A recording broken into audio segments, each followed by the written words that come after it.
Hello, I'm Craig Kinghorn, President and CEO of the Strathmore Group. No matter who we are, all of us have been impacted by COVID-19. It began with alarming news reports, then sports and cultural events were canceled, followed by shutdowns and stay-at-home orders, and then a myriad of local, state, and federal orders limiting what we could do and where we could go. We were told by our leaders that they were just following the data, but back then, real data was scarce, so they followed projections that were derived from models instead. Now the real data is in, and we can see just how amazingly inaccurate it was. I decided it was about time that someone pulled together all we know about the COVID-19 virus, its impact on our society, and then share it with the public. To do this, we produced 3 videos. Our first video addresses the transmission of the disease and topics like forced quarantine, self-quarantine, isolation, social distancing, and even herd immunity. Our second video looks more closely at the mathematics behind the disease process and explains how infectious disease can lead to pandemics. Our third video incorporates all of this information, determines your personal COVID-19 risk rate, and then explains how you can use that new information to assess the restrictions that are in place and help us restore our lives back to as close to normal as we can get, and to do it without risking lives, relying on government to tell us what we can do or what we can't do, and without sacrificing our individual rights and freedoms. I hope you'll take the time to join me as we discuss a radical look at the mathematics of the COVID-19 epidemic. Thank you. Years ago, I remember reading a famous poem called The Blind Men and an Elephant. It begins, "It was 6 wise men of Indostan, to learning much inclined, who went to see the elephant, though all of them were blind, that each by observation might satisfy his mind." The story tells of a group of blind men who had never encountered an elephant, but hoped to determine what it was like simply by touching it. One by one, each blind man felt a different part of the elephant, such as its trunk or its tail, and reported back to the others describing it based on their limited experience.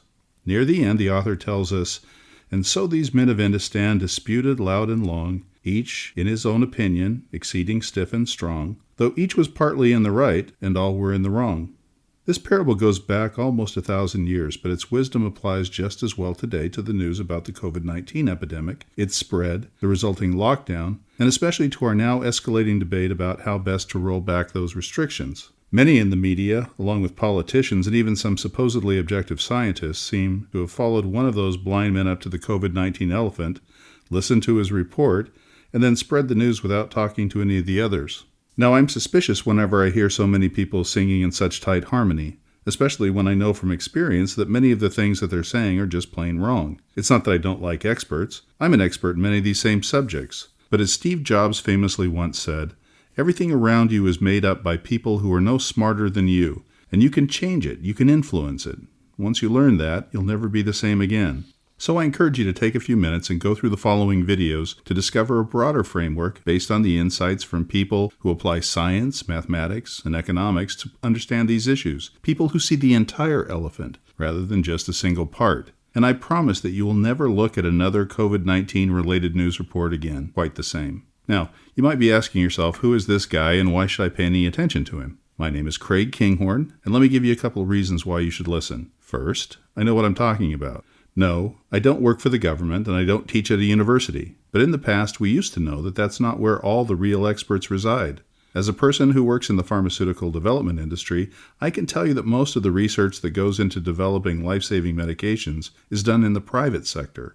The private sector is filled with people who work in these critical areas every day and have vastly more experience than politicians or theoreticians. They're the real experts who do real work every single day. When the government wanted to send a man to the moon or build a stealth airplane, they didn't turn the project over to government scientists or academics. They turned to the private sector. These are the people who analyzed the challenges and created the new technologies. The second reason you should listen is that I own and operate a company that owns and operates a number of businesses that work in the healthcare, health insurance, and pharmaceutical development spaces. I've spent the last 40 years consulting with insurance companies, health systems, and large corporate clients, helping them to better understand and operate their businesses.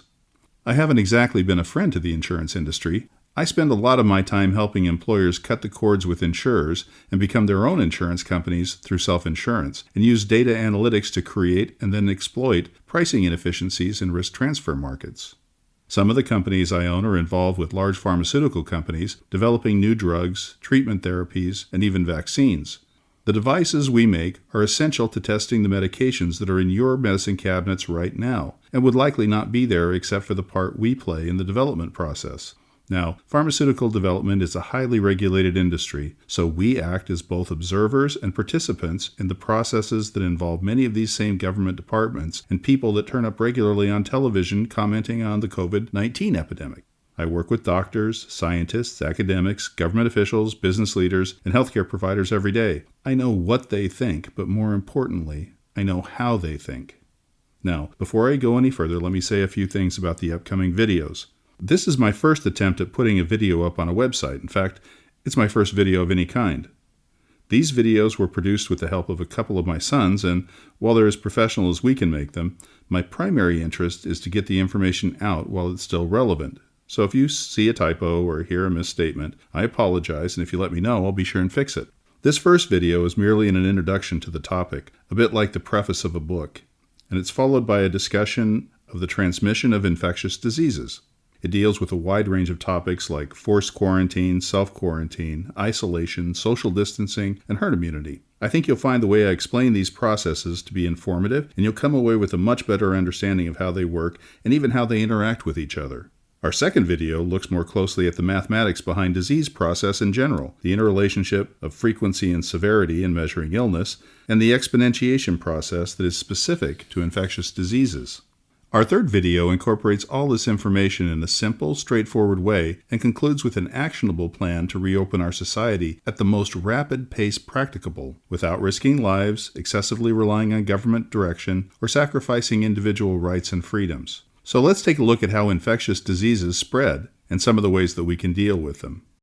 So what I'd like to do is show you how population density impacts the spread of the COVID-19 virus.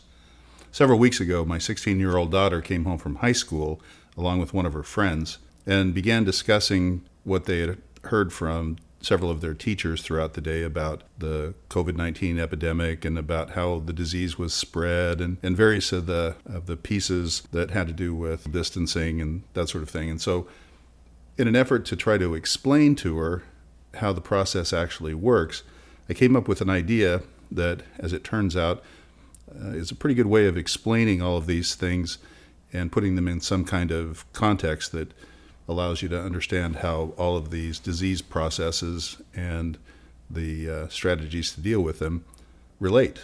So in this video, in addition to discussing communities with wildly varying population densities, what I'd like to do is take a look at the mechanisms behind forced quarantine, self-quarantine, social distancing, and even herd immunity. One of the things that I need to make a point of in advance. Now, this may sound counterintuitive, but a critical part of combating the spread of an infectious disease is that you're really not trying to prevent all infections. What you're trying to do is merely prevent the disease from exponentiating, which means becoming an epidemic or, worse yet, a pandemic.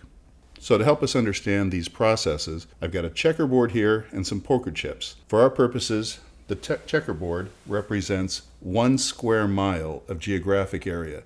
In our case, the data we'll be using is county-wide data, and each poker chip represents 1,000 people.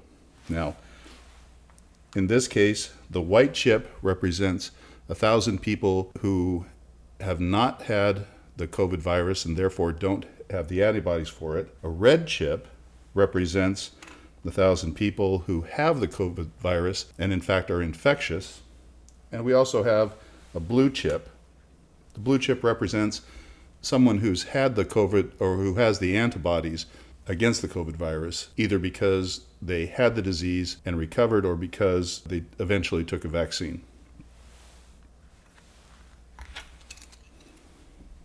Now, in our previous discussions, we identified 3 different counties that we're taking a look at. The first one is San Diego, California.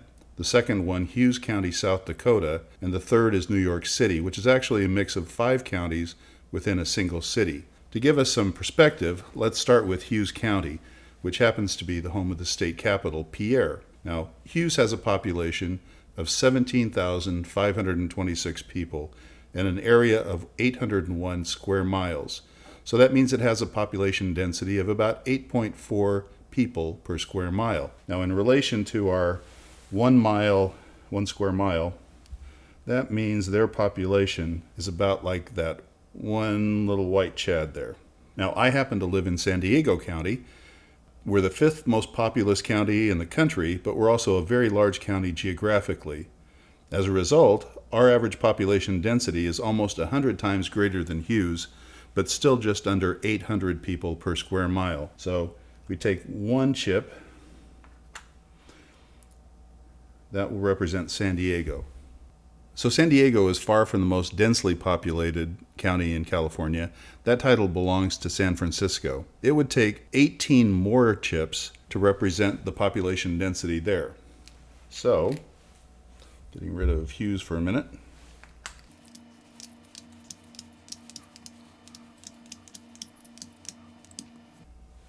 But that's still small by comparison to New York City, which would take 28 chips to represent its almost 8.5 million population. So here we have New York City.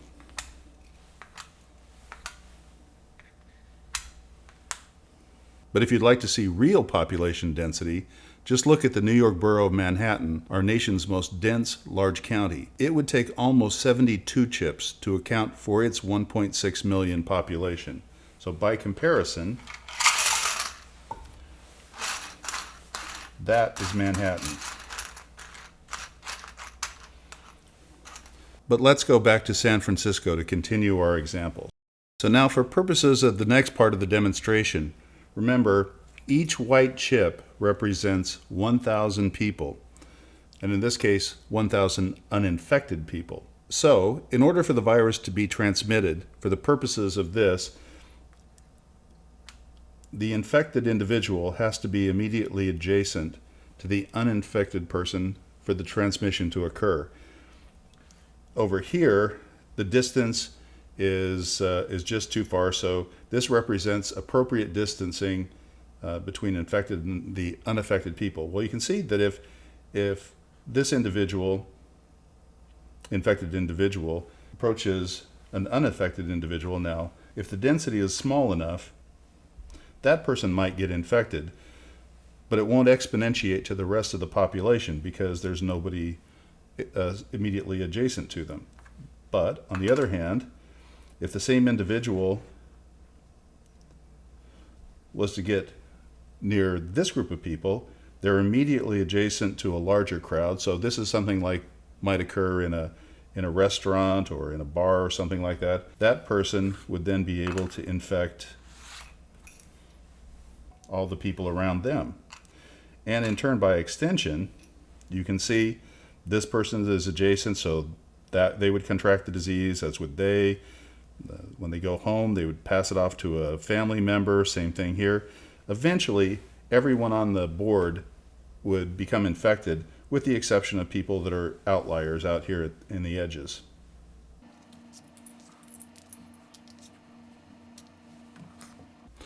So what happens in situations where the density of the immediate area is extremely high? For example, a subway car, an assisted living facility, or even a jail. Let's say for the moment that we're dealing with a subway car, and we've got these individuals on the car. First car, second car. On another track, we've got a couple of cars over here, and maybe some people on that car. So let's say that an infected individual gets onto this car right there and immediately comes into contact with two people that are immediately adjacent. Transmission occurs, and now we have two people that are infected. The train rolls along, goes to the next stop, where this group, these people are going to switch trains. So a couple of these people get off, move over to this one, another one moves over to that one, and the trains take off again in their own direction. Once again, we now have a new set of people that are infected.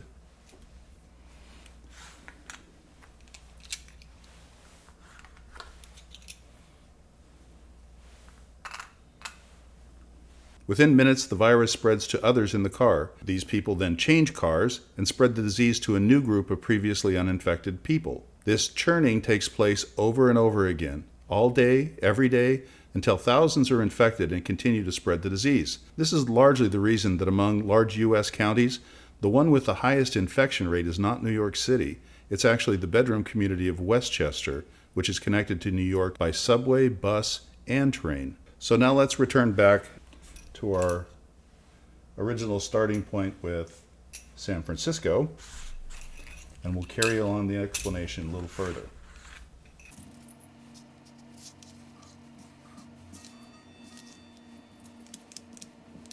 So what are the major strategies that we could use to prevent the virus from exponentiating? Remember, the goal is not to stop the infection from spreading entirely. That would be impossible, even if we had the perfect vaccine. Our goal is to stop exponentiation, that is, to stop the epidemic outbreak. So how can we do that? Well, probably the oldest and most common way was through quarantine. As soon as an individual passed the disease to another person, and that person was identified, you could take that individual, those infected individuals, and put them in quarantine, essentially keeping them away from the rest of the population. You can also voluntarily self-quarantine, as would be the case with an assisted living facility or a nursing home. In that case, you'd take people who are not already affected, but who are at high risk, locate them in an area, and then keep them surrounded with controlled access so that passing the disease along would be almost impossible. Now, the advantage of doing this is that assuming the disease's mortality rate is not very high and infections can be limited to a safe population, the disease could spread through the low-risk population, which would eventually build up what is referred to as herd immunity. We'll talk a little bit more about that later. This is how most societies handled infectious disease before we learned how to create vaccines. I remember as a young child, whenever another child was diagnosed with a normal childhood disease like mumps, measles, flu, or even chickenpox, high-risk individuals like the elderly or pregnant women self-quarantined or isolated themselves, while our parents, on the other hand, gathered all of the unaffected kids and had us go do sleepovers or play days at the infected kid's house. That way we assured that all of us who were relatively young, strong, and unlikely to suffer serious illness as a consequence of it could build up that immunity.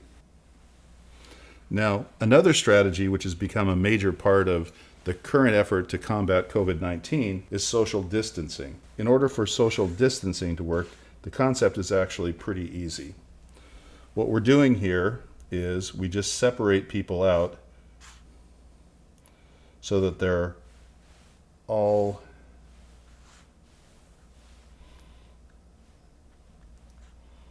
outside of the range that the disease can be effectively transmitted. So this is our every 6 feet idea of social distancing. As you can see, now, if an infected person comes in, manages to infect an individual, they're far enough apart that it's difficult for that person to go on and infect someone else. But it does have its downsides. First, it makes it nearly impossible to maintain any normal societal interaction, whether that's going to school, or work, or church, or recreation. Second, there are some situations where it simply can't be sustained. For example, if you're traveling on public transportation, or you're living in congregate care, or you're in another environment like a hospital emergency room or a nursing home. And also, unlike the quarantine strategy, social distancing prevents the disease from spreading to the low-risk population, so no herd immunity can develop, which brings us to a good point. So let's talk for a minute about what exactly is herd immunity and how does it work.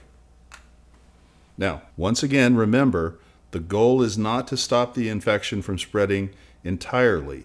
It's only to stop exponentiation, and that's what herd immunity effectively does. To do this, we'll need to bring out our blue chips. And remember, the blue chips represent 1,000 people who either have contracted the disease and recovered, therefore have the antibodies present in their system, in their immune system, or they were, if assuming that it's a disease for which we already have a vaccine, there's someone who's been vaccinated. And what herd immunity does is it simply says, we're going to fill in those spaces with people who act to insulate the rest of the vulnerable population from infection by an infected person. So, for example, if you look at this, we have another infected person. He comes in, and that person becomes infected. But now if you look around, in order for him to infect someone else, there are all these other people who have the antibodies who can't be reinfected. And so they serve as a buffer or an insulator for the vulnerable part of the population. Now, the percentage of the population that has to possess the antibodies to the virus varies from infection to infection, and it's largely dependent on the disease's infection rate and the mode of transmission. It can range from a low of less than 40% for certain types of flu to over 90% for measles. But one very significant benefit that's associated with herd immunity is that even if you bring these people even closer together, for example, as they would be on a city bus or in a congregate care facility, even if you pack them as tightly as you can, the disease will still not exponentiate. You still won't be able to get the epidemic, because these people who have the antibodies act as a buffer, preventing the disease from spreading through them to the other vulnerable people. So finally, this is a good time to talk about the widespread use of personal protective equipment. The problem here is that while it's extremely effective in high-risk environments, when it's applied to low-risk populations that make up most of the population, it's wasteful, inefficient, and often counterproductive. It's wasteful because most people really don't need it, and it could be better used where it really is needed, for example, hospitals or nursing homes or public transportation. It's inefficient because individual and societal resources are limited, and people often use it where it does no good at all. Almost all of us have driven next to someone wearing their masks or other protective equipment while driving alone in their own car, where the risk of them infecting themselves is essentially zero. It's counterproductive because it can give people a false sense of security and allow them to enter into high-risk areas or situations thinking that the protection offered by the mask will be sufficient. Probably the best example of this are the thousands of deaths that have occurred in nursing homes and assisted living facilities, where, rather than treat the facility as the super high-risk area that it is, workers were allowed to carry on with their business as usual, protected only by a simple mask. I hope you've enjoyed this video. If so, please click on video 2, and if you want to let me know what you think, drop me an email at info@healthcarematterstosandiego.com. Thank you.